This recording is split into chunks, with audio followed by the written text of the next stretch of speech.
I'm Christopher Zweig, and this week on CJ at the Movies, I review Guardians of the Galaxy Volume 3, the conclusion to the popular MCU trilogy, the latest Disney remake Peter Pan and Wendy with Jude Law as Captain Hook, the new horror film Clock with Dianna Agron, and the British Indian action comedy Polite Society. Let's take a look.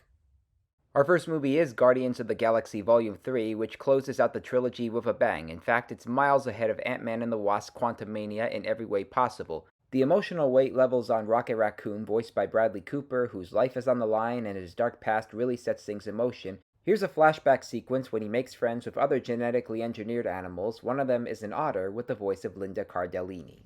Someday, I'm gonna make great machines that fly. And me and my friends are gonna go flying together into the forever and beautiful sky. Lila, and Teefs, and Flora, and me. Rocket. Rocket. It really is good to have friends. Yeah. His fellow Guardians must do whatever it takes to save him, and on the side, Peter Quill, aka Star-Lord, played by Chris Pratt, tries and fails to convince the 2014 Gamora that she's the one he knows and loves. Remember, the original was murdered by Thanos, and the old version comes into Peter's timeline. Zoe Saldana also reprises her role. I miss you so much. And maybe if you open yourself up to it, there's a possibility. I don't think so, Quinn. Quill. I don't think so. Well, what I'm trying to say is... Peter, you know this is an open line, right? What? We're listening to everything you're saying. And it is painful. And you're just telling me now? We were hoping it would stop on its own. That's Karen Gillan back as Nebula, along with Palm Clementif as Mantis, Dave Bautista as Drax, and Vin Diesel as the voice of Groot. Guardians of the Galaxy Volume 3 was once again directed by James Gunn, who knows a fresh ride when he sees it. It's funny, action-packed, and weird, but we expected that. But what we also admired is the pathos presented here and how Rocket was abused as a child and is now in life-threatening danger. And unlike Quantumania, this MCU entry likes to explore some strange worlds and the new characters it introduces to us, and has the kind of patience to allow these Guardians to find the truth within themselves. I had a really good time with this threequel.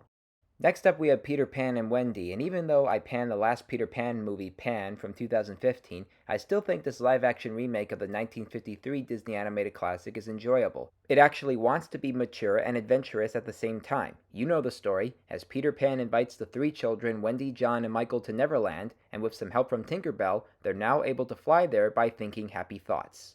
Peter Pan? Were you expecting someone else?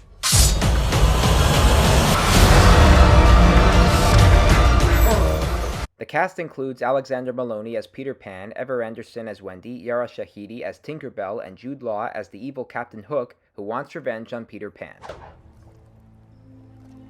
Now I will repay in kind with my sword. Strike then, if you've got the courage. Hey, stop!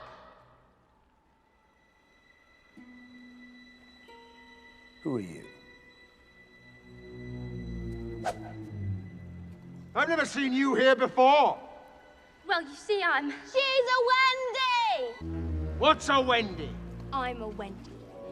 Wendy Moira Angela Darling. And I am from London, England, where gentlemen do not harm children! Peter Pan and Wendy lacks the sense of humor of the 1953 classic, but it does have its own messages about growing up, and the performances, sense of adventure, and locations allow us to enjoy this remake. Unlike Robert Zemeckis' take on Pinocchio, director David Lowery doesn't cater to its target audience with obligatory poop or candy jokes, but rather the same kind of heartwarming vibe as his take on Pete's Dragon. It's on Disney Plus, and it's something worth seeing. Next up we have Clock, which plays like another Rosemary's Baby ripoff, but with clocks and hallucinations. Dianna Agron from Glee plays a mid-30s woman named Ella who feels pressured by just about everyone to begin a family. So she heads over to a clinic with Melora Hardin as her doctor, who suggests an idea regarding an implant that could give Ella some additional hormones. It is the singular evolutionary goal of a species to procreate. That is our purpose. But with every great medical experiment, there are always side effects, which in this case will definitely freak her out. I might be a tough case. You're not a case to me, Ella. You're a human being. And the best kind, too. What kind is that? A woman. No horror pregnancy film will ever top the Roman Polanski classic, but Clock does top False Positive. It really questions on what is real and what is fake regarding this clinical trial. I may not understand this newfangled contraption, but I do like to make sure the same thing doesn't happen to my future spouse, because I do not want to be dealing with the evil she thinks she's suffering from, so check it out. And our last movie is Polite Society, a British Indian action comedy that doesn't succumb to traditional cliches, but rather allow these women to be smart and versatile. We meet Riya Khan, played by Priya Kansara, a would-be stunt woman whose older sister Lena, played by Ritu Arya, is set to marry the charming geneticist Salim, played by Akshay Khanna. The younger sister knows he's up to something and enlists help from her friends to sabotage the wedding. We need to get Lena out. How? Mischief is afoot.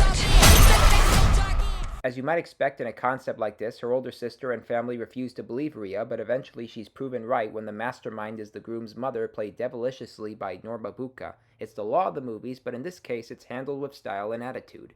Polite Society has some good laughs and captivating stunt work, and it doesn't require household names to sell the film. Even though it's released by Focus Features and working title, it requires the right kind of ambition, and Kansara plays the young heroine with persistence and timing. So check it out!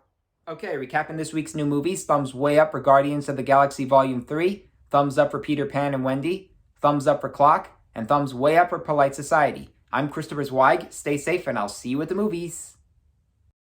For more amazing content, please like and subscribe to my channels, and please read my reviews at cjatthemovies.com and download the new HD Radio app.